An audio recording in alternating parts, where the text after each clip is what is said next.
我家小爱哥一直心心念念想吃红烧肉，今天就给他安排上了，真的是入口即化。买了3斤五花肉，品质还可以，这种粉瘦相间的。我们先给它切成这种粗一点的条。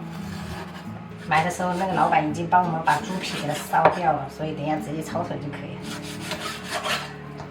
然后冷水入锅哈，给它焯水一下，来点大葱姜片，料酒大火烧开。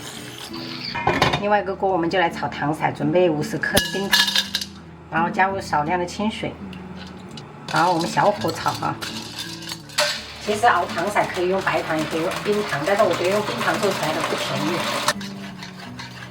炒到这种深褐色而且冒泡，我们就立即倒入开水啊，然后再继续熬个1分钟。这五花肉我们烧开了，煮了3分钟哈，给它捞起来。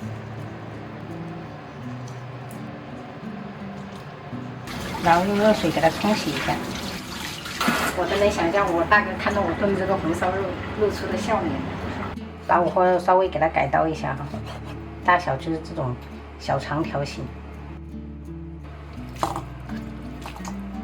铁锅不用倒油，直接下入五花肉，把它中火煸出油脂。因为有猪皮，所以它煎的过程当中可能会崩油哈，就中途可以用这种盖子盖住。先小火熬了8分钟左右，你看底下的这个猪油都已经弄出这么多了。把这个猪油给它先倒出来哈，这些可以用来炒菜。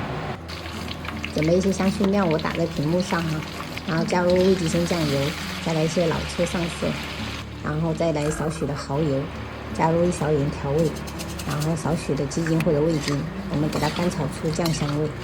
炒匀过后，我们就转移到高压锅里面哈，加入姜片，然后葱节，适量的米酒。然后倒入开水跟五花肉齐平就可以了。上气过后转小火压12分钟。差点就翻车了，朋友们，重新来过。就是我已经压了，然后旁边一转头看到糖色忘记加了。这个红烧肉少了糖色真的是没有灵魂的。啊，来继续开始压。时间到了，朋友们，我们先把这些香薰料给它夹起来，不要了，然后再给它转移到这个砂锅里面。稍微给它大火收一下汁哈，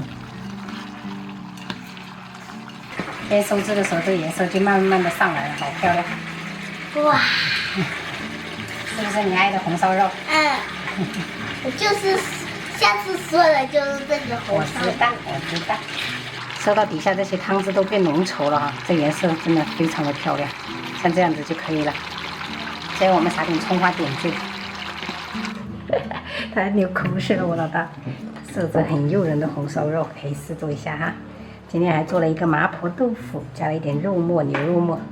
这个几个煎饺是早上他们没吃完的，然后就放旁边。做了一个豆芽炒香肠，清炒空心菜。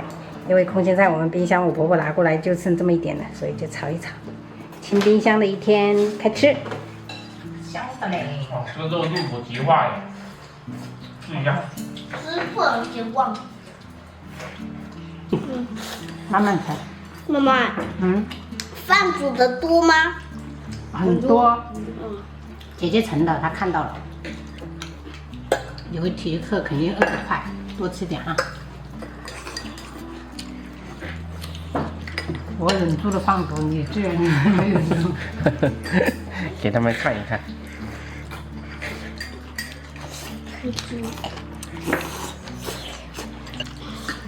今天我们5个人必须2碗打底了。这是我们冰箱最后一点青菜。明天奶奶会给我们弄的。对，明天奶奶就会拿过来了。最后一点青菜给它消灭了。就是我们其中有一个人说，吃菜可以长高，然后我们都疯狂加。2碗米饭打底，朋友们。第2碗。